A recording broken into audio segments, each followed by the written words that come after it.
started. When I was a volunteer with USAY a while back, we took the Indigenous Inclusion Program youth to the V Arcade here in Calgary. And so the kids had a blast and they loved it. And they approached who is now my boss and said, "Why don't you guys get involved with VR?"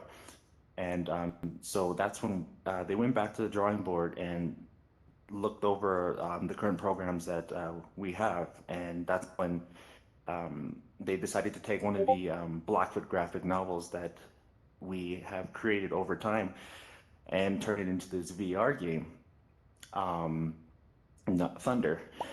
And let's see, we have about 9 Blackfoot graphic novels out so far. We are currently working on our 10th. I'm not sure if we're going to take any new ones and turn them into VR games, as I believe we are going to be moving into the production field and making short films and such like that. Okay, Michael, we can go to the next one.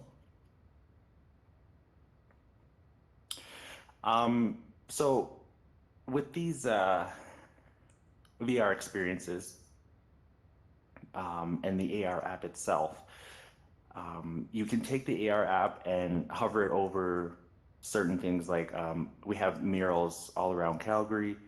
We have New Tribe magazine. I'm on the cover of our latest edition, and when you hold up our app, and I basically come to life and I talk to you and tell you about the current edition, and then we also have LGBTQ poster that gives you more in depth of the types of genders and stuff like that, because there's like the whole LGBTQ2S plus, like it has every single letter in the alphabet, and it's a lot to take in. But yeah, with the app itself, when you hold it up to Finding Victor, the youth can utilize the app to access a portal with links that'll direct you to like local homelessness supports and resources. Okay, Michael, next slide. So Thunder was the first game that we decided to take and sorry, that was the first BGN that we decided to take and turn it into a VR game. It was a story that was told to us by the elder that we work with, Randy Bottle, and it's about the Thunder Pipe ceremony.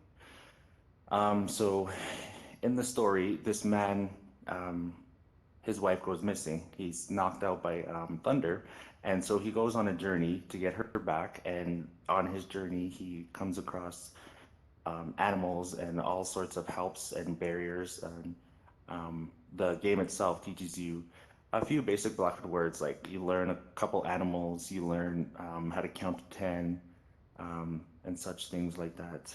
Sorry, I'm just trying to remember what else. Yeah, and just a few other things. Like it's a totally we're being that we're a nonprofit organization, we don't charge for anything. So you guys are, if you have the time, more than welcome to download this game and give it a shot. And I believe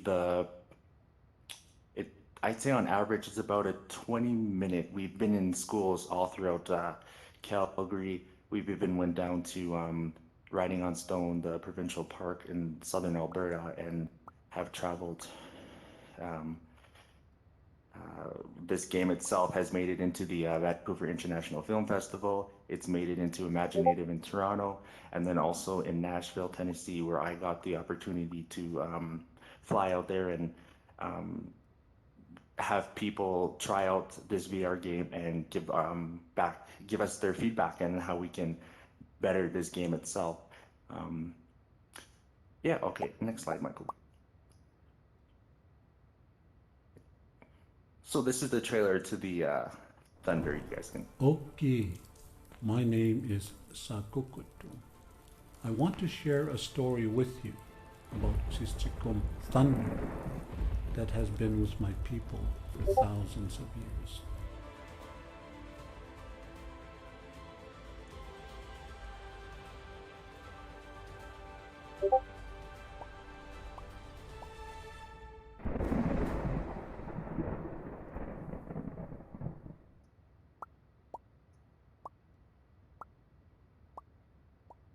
So again, in there, as you saw, the whole 1 to 10, and then a few animals. We try to keep it kid friendly and starting off with the younger generation with this. That's the whole point, or the reason why that we have the BGNs was to turn them into a fun graphic novel for the younger generation to want to pick up and actually read rather than thinking, oh, this is just another learning session. So, but to date, USAY has more than, sorry, let me just move back over here. Um, we've had more than 7,000 people actually try out the games and experiences that we have. Last year, we attended a Meekerhead here in Calgary, which is kind of like a science type festival. And we had like lines, like there was no time to have any breaks. It was just constant go, go, go, and everybody loved it. And I believe that's where we got a lot of our um, the word out that Thunder was actual VR game, Blackfoot learning tool for basically whoever, not just indigenous individuals, anybody who's really wanting to learn the Blackfoot language. And finding Victor is, when it comes to feedback, finding Victor, it often has youth asking us, or sorry, they ask us for help and ways to avoid, like maybe if they're having a downfall and they want to avoid the barriers of becoming homeless. And then for writing on stone, the VR experience that we have, it has gotten like, it just blows people away. And I even got reacts, people who would get all teary-eyed and they feel bad because the site itself has been vandalized, and so now it's being protected because these petroglyphs and pictographs are like 1,000 years old. Next slide, Michael.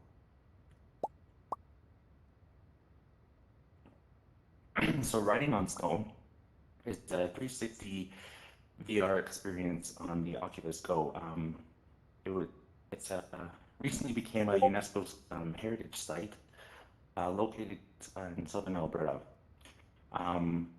Elder Randy Bottle is he's usually the tour guide all throughout summer. We used to, USAY would take a bunch of our youth and take a weekend and go out there and camp and see the hoodoos and the pictographs and the petroglyphs and get a more in-depth history lesson on that. And also in the VR experience itself, it's narrated by Eugene Braverock, who is he plays in the movie Wonder Woman. But yeah, again, the site itself is being protected, and it's just unfortunate the fact that people felt the need to vandalize the site and write their names, write hearts, and it kind of takes away from the whole experience of knowing that these carvings were put there like thousands of years ago. Next slide, Michael. So this is a trailer for the experience itself. Just to let you know, unfortunately, the trailer we can't watch because of it's the link, Chaz. So Okay. it would be wonderful if you could just explain a bit more about what we would normally see here. We can get the video to these guys after. Okay, so in the trailer itself, you see Elder Randy Bottle. He's walking. This is known as the battle scene. He walks up towards the hoodoos, and then he kind of gives you a more history behind the markings on the rocks, and again, Eugene Brave Rock, and you see some drone shots. So this whole experience was done in just a weekend from, I believe it was a 4 day, sorry, not, yeah, Thursday to Sunday. We camped out there and we had the camera on the zip line. We had a 17 lens camera for the 360 shots. And then we also had the drone shots. So it's definitely like I recommend you guys check out this experience just to kind of get a history lesson, but interesting one. Next one, Michael. And then Finding Victor is an escape room. So how this one started out was a few years back, I believe in 2016. It was a pop-up event. We wanted to find a way to prevent homelessness for the youth who may be coming facing homelessness, and we decided to turn it into a fun, interactive way. And so this event took place down in downtown Calgary, and it was open to the public. People can come, um, so experience the whole escape room for themselves, and then you would find resources at the end of the game, and um, it was so successful that they had to figure out a way to get this to have it transportable. So what they were the original idea was to put it in a sea can, but when having something so big, they ran into the problem of getting it around the city. And then so when we were introduced to the whole VR and having Thunder, they decided, oh, well, maybe we can turn this um, escape room into a VR as well, which is a easier way to transport. And so with this game itself, yeah, it's made its way in and around Calgary, and I mean, I'm excited to see where the rest of these games and experience take us. But again, we're I think we're heading down the road of getting into production. So we'll have to see um, what else we can do with VR and AR. Yeah, next one, Michael. The whole city is a canvas. I finally finished it. Just like how they used to write on stone. This is my mark.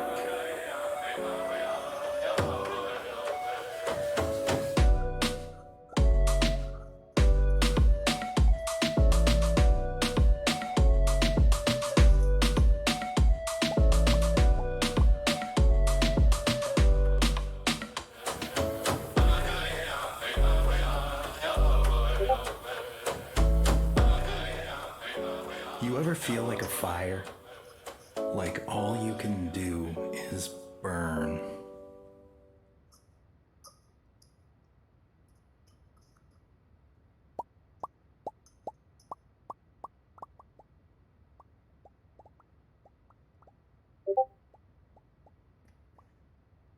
Yeah, so again, these games are completely free to download.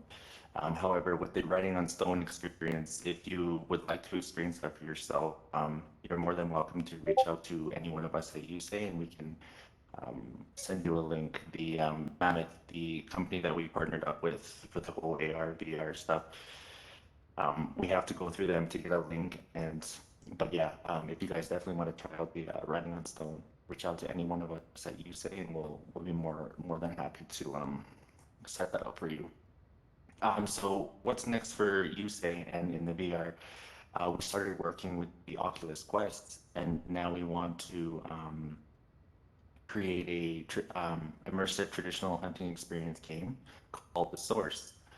I don't know much about that one yet, just because it's still in the works. And then also with we want to create a VR gallery space that's going to consist of artwork from indigenous youth that's created in VR. So another thing that we've been working with is Tilt Brush, I believe it's called. Um, and that's I believe that's going to be for men. We have a women's group, so I believe that we're going to be working with males in these indigenous youth art. Next slide, Michael. So one of the really important things to us as an organization was to have in traditional indigenous process. We wanted to be respectful. There's a lot of protocols that you have to follow through with when it comes to the indigenous languages and culture, just like with Thunder, when we had an elder kind of play through with us, there was a few things that he pointed out that we have to change because you have to stick to the protocol and you don't want to upset the other indigenous elders and such like that. So when we're working with modern technology, we have to consider that there's a lot that you can do, not necessarily wrong, but if you don't follow protocols, there's a lot of backlash you can get within the indigenous community. And I think that the more that we can combine tradition and also remain respectful within the community, there will be new ways of engaging elders and youth to open up new doors and provide multi-generational transmission. Next slide, Michael. And so we are, this is my team here that you see on the, it would be your guys' right. There's my coworker and I in the school. They had a Harry Potter theme going on, so they had us wear graduation gowns and but yeah, and then the bigger picture is my other team. Unfortunately I'm not in that picture. I was off at a conference, but the organization, we only consist of 6 people, and we roll with the big boys, as they would call it. We try to be how do I explain this? We try to be not like the rest. We try to go up and beyond for the youth and also for the community. Next slide. I believe that might be the end of it, Michael. So the AR content. So as I was explaining, the LGBTQ poster, and we have the New Tribe magazine that's directly behind me, and then on my left, what your guys is right is the Thunder poster. So when you download our app, USAY AR on the App Store or Google Play, and you open up the target images, you can hold it up to these 3 pictures, and it'll be augmented for you guys. I believe that might be the last one. I think that's the last slide there, Chaz. Wonderful. Okay, perfect. Perfect. Well, can we get some claps, some smiley faces and some hearts for Chaz, because congratulations on what a great product and a great kind of young team as well, working on such innovative tools and technologies to push forwards people's understandings and empathy in a part of culture that does exist and deserves to be recognised and not be swept along, as I'm seeing with my profession, teaching English as a foreign language, but there are many other languages which reflect whole histories and cultures and stories as well. So congratulations on a beautiful initiative. We're going to open up the floor now, and Donna, feel free, as a lady from Calgary, to jump in and just kick me off the stage if I'm overstaying my welcome. But we're going to do the hand raise here. So there we go. Bottom right, near your feet, we've got the raise hand button. If you have any questions for Chaz, please do click that raise hand button now. I've certainly got a few myself, and we'll wait for the questions to come through. There we go. We've got Philip again.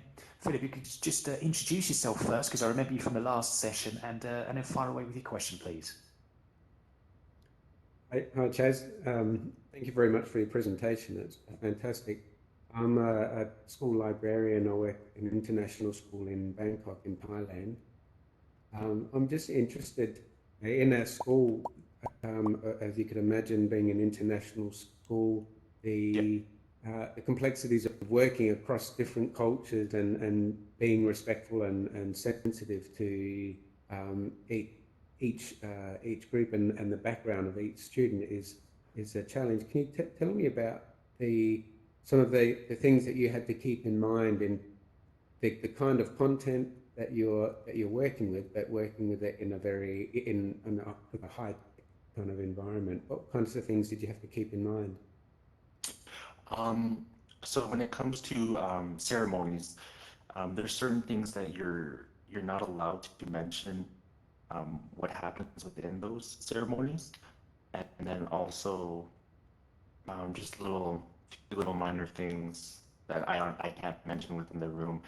There's a lot of again, you have to be careful with what you use and what you share, just because they're so sacred to the indigenous community that if you, it's almost like letting out a secret, but it's not. And so, again, if you don't have the rights and you don't follow protocol, there's a lot of backlash that you can get from the communities. And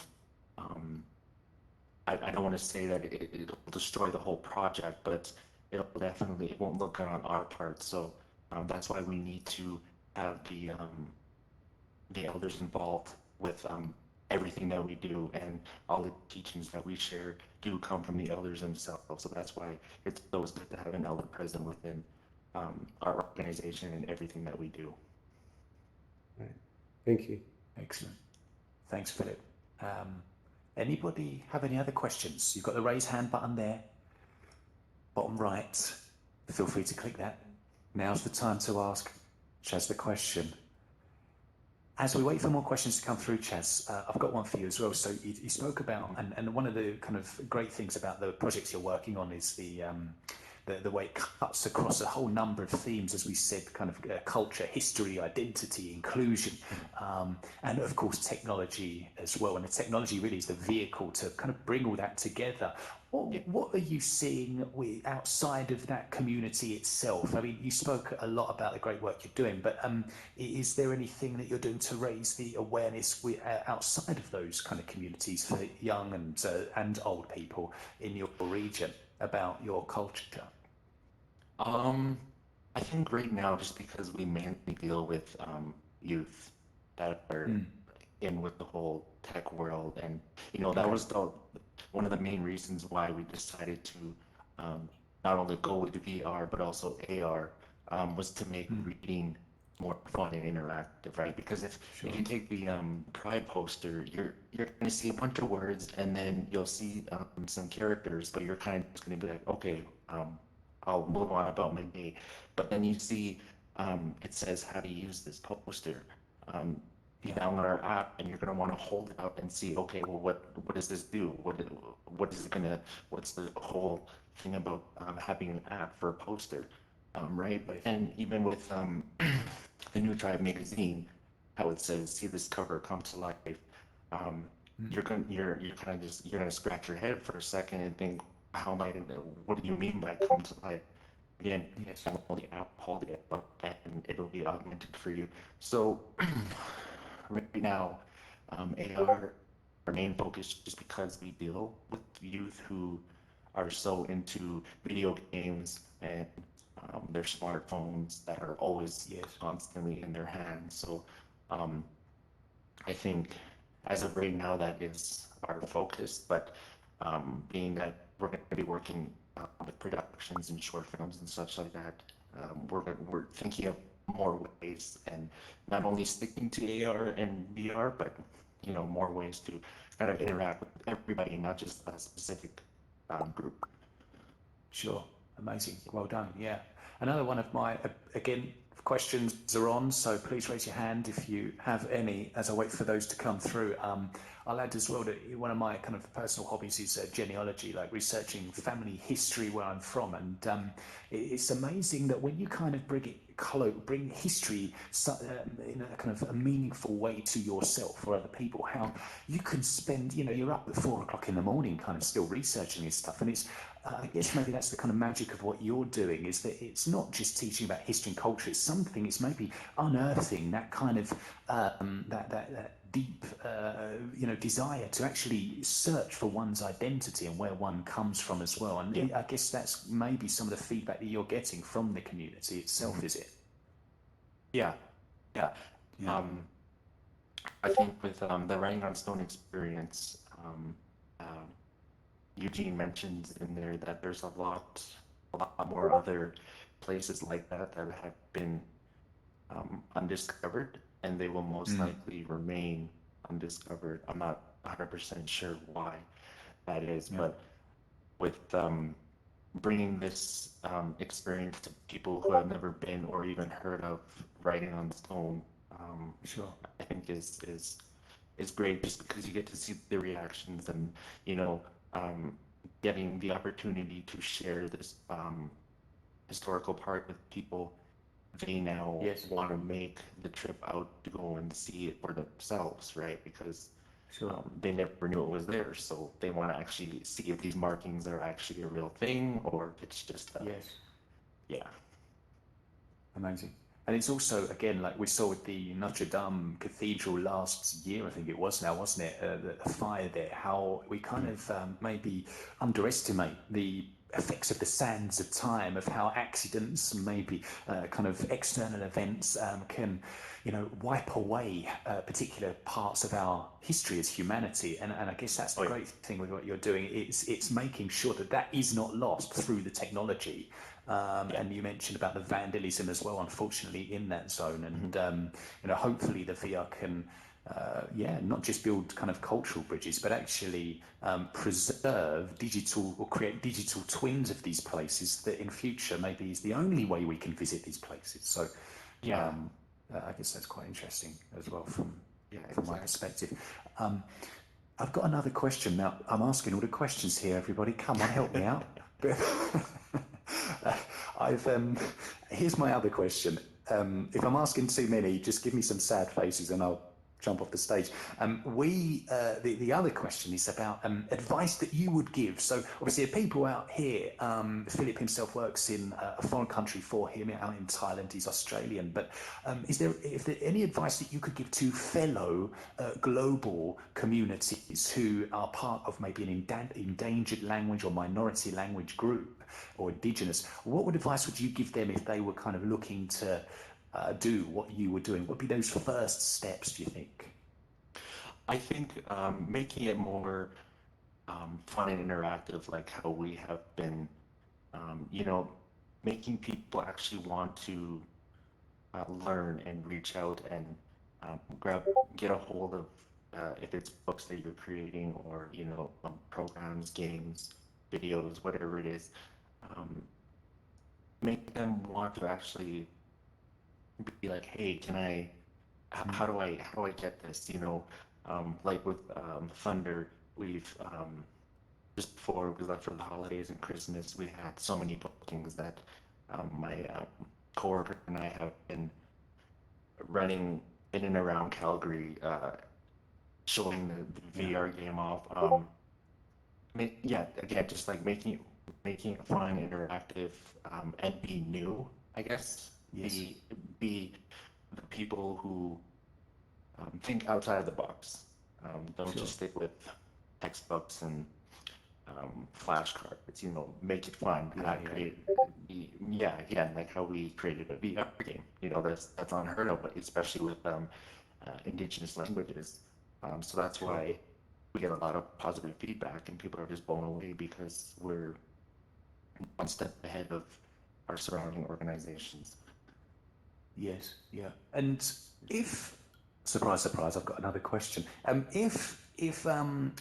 If like this game didn't exist, and how ordinarily would people be learning those words like animals and numbers? I mean, to me they seem quite basic words. Obviously, that's like lesson number one of any foreign language or any language that you are looking to learn. So I imagine part of that might come from their own family, of course. But how else would you learn the Blackfoot language if it were not for your tools?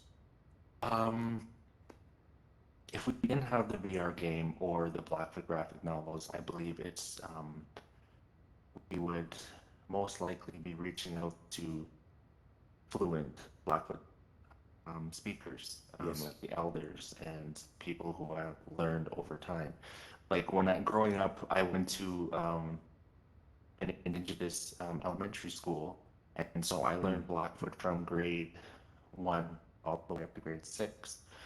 And after I left that school, um, that's when my learning of the Blackfoot language stopped, and so I kind of disconnected from that.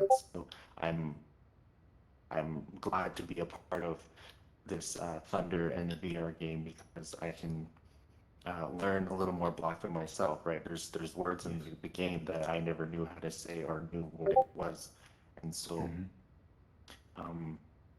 yeah, again, it would just be the fluent Blackfoot speakers, and even if there is a class that people may be teaching, but it's very rare, being that the Blackfoot is one of the languages that tend to be dying out. Yeah, okay. It's like it's I think it was last year, Michael Higgins, the Irish president, he invited, I think, 6 or 7 team members that were involved in the creation of the Duolingo Irish language program. If you're familiar with Duolingo, give me some happy faces. Good, there's a few hand raises out there. And he invited those, I think they're mostly American-based kind of educators who were helping create this e-learning courses on the Duolingo phone app. And he invited them over there to congratulate them of the work they've done, because there were more people learning the Irish language than native speakers in Ireland who speak Irish. And it kind of was, he kind of noticed it was almost like a renaissance of the Irish language at the moment, thanks to the technology. That again, because languages like English, kind of some of the heavyweight lingua francas out there that had kind of maybe pushed out of the mainstream. So, you know, that again, who's to say that in future we won't be seeing a Blackfoot language Duolingo program? I hope to see that there as well. You definitely need to get in contact with them. Oh, yeah. Good. Yeah. All right. Well, that'll be next year. You'll be presenting on the successes of that application as well. We look forward to having you. Are there any questions out there? I'm going to, if Philip is here, Philip, are you there? Oh, he's disappeared. He's probably gone back to the library shelves. Yeah, he's gone. Okay, I wanted to ask him a question. I've got a question for you guys now here. Is there anything that you want to ask Chaz? Is there any advice you might give him? Maybe you coming in, it's from a development perspective or a kind of a research perspective as well. You've got some experience that you think could benefit Chaz and his team. Raise your hand, give us some emojis, and we can come to you. Otherwise, I think we're going to begin to close. And that was a wonderful opportunity for us to hear about your work, Chaz. So that's it. Everybody, feel free to mingle. Thanks again for your time today, Chaz. Thank you so much. There we go. Claps, hearts, we like all of those. Good. So we'll invite him back next year and see even more success that they've seen out there in Calgary. Thanks everybody for coming. I'm going to turn off the mute all function and you are free to mingle. There we go. So we're going to get some hubbub going now as well.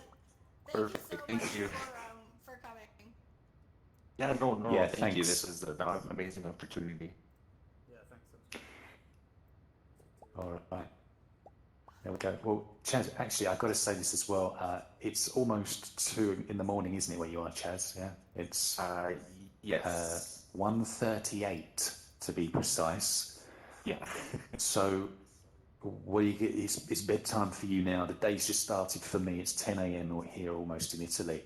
Oh, wow. So, yeah, I'm going to let you get some rest. If you want to shoot off, no problem. If anyone's got any questions for Chaz, I think we can come down here because I think the stage blocker might be on. And there we go. So check out the Educators in VR schedule, educatorsinvr.com. There are a whole host of V-language events and more events coming up. And the next one I think is tomorrow. Annabelle Novak in Germany explaining about her product. I'm talking on Thursday for your Sims. And on Friday, Saturday, we've got some more speakers as well. Have a great day, everybody. I'm going to go back to slides testing now for the next presentation. Excuse me. Have a wonderful day. You too, brother. Thanks, mate. Nice username, by the way, there. Thank you. Thank you. I'm going to add you as a friend just for the username. There we go. Take care.